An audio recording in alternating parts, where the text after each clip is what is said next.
In 2026, the United States government must refinance nearly $9 trillion of its debt. Pause on that number, because it's larger than the entire economies of Japan and the United Kingdom combined. And right now, Wall Street is split in two. Some say this is a ticking time bomb, the moment markets finally break. Others say it's a complete non-event, business as usual, quietly rolled over, nothing to see. So which one is it? Is 2026 the year America's debt finally detonates? Or is the real danger something far more subtle, something most investors aren't even looking at? Because here's the part almost no one is talking about.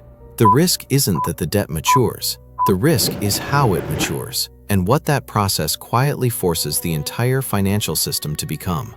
And by the end of this video, you'll understand why that distinction could matter more than any debt number you've ever heard.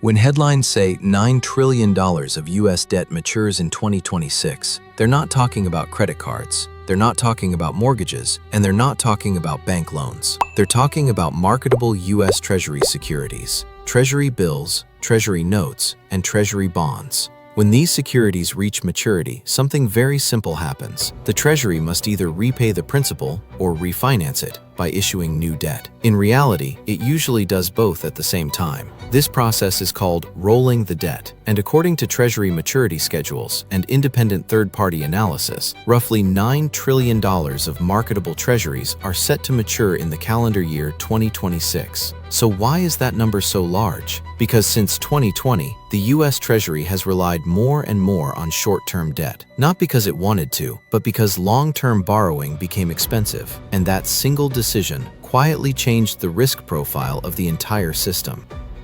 A common mistake is thinking about government debt like personal debt. Households pay loans down, governments roll loans forward.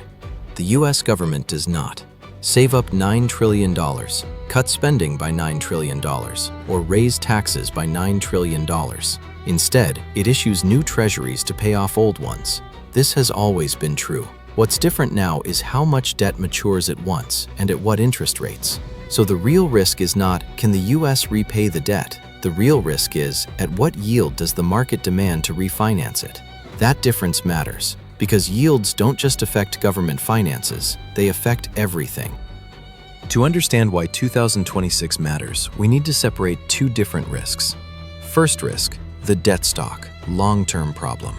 The United States currently carries $36 to $38 trillion in total debt, depending on how you measure it. This is a slow burn risk. Second risk, the refinancing flow, near-term stress test. Even if total debt stopped growing tomorrow, refinancing $9 trillion in 1 year exposes the system to market demand, inflation expectations, Fed policy, auction health. This is why analysts call it a maturity wall. The wall doesn't collapse the system by itself, but it amplifies everything else. After 2020, something important happened. The Federal Reserve raised interest rates at the fastest pace in 40 years. Long-term borrowing costs surged, so the Treasury adapted. Instead of issuing 10, 20, or 30-year bonds at high yields, it leaned heavily into Treasury bills, short-term notes. Why? Because short-term rates eventually fall. This strategy reduced immediate interest costs, preserved flexibility, shifted refinancing risk forward in time. This is why so much debt is now maturing in 2026, not because of incompetence, but because of interest rate management. Think in scenarios, not predictions. Scenario 1. Controlled refinance. Inflation cools. Fed cuts gradually. Treasury auctions are healthy. Yields stay stable or drift lower. In this scenario, the maturity wall is a headline, not a crisis. Scenario 2. Higher for longer. Inflation stays sticky. Fed cuts less than expected. Treasury issues heavily. Investors demand higher yields.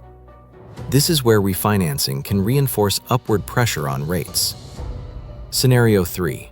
Risk-off shock. Recession fear or financial accident. Flight to safety. Treasury yields fall sharply. Credit spreads widen. Ironically, the worst economic outcomes can ease refinancing stress. Interest expense is where theory becomes reality. In 2025, U.S. interest costs approached $1 trillion annually. As debt rolls into higher yields, interest expense rises, deficits widen, political pressure intensifies. This doesn't cause immediate inflation, but it limits future choices. Refinancing debt does not automatically cause inflation. Inflation depends on supply constraints, wage dynamics, fiscal behavior, monetary policy. But refinancing at higher rates raises fiscal stress, encourages political shortcuts, keeps the economy rate sensitive. That's the risk. Treasury yields anchor mortgage rates, auto loans, corporate borrowing, equity valuations. If yields stay elevated, housing slows, hiring cools, investment contracts, asset prices re-rate. This is how abstract debt becomes felt reality. So no, the United States is not going bankrupt in 2026. The debt will roll, the auctions will clear, the system will continue. But something important has changed. We are no longer managing debt, we are managing refinancing dependency. And that changes how markets behave.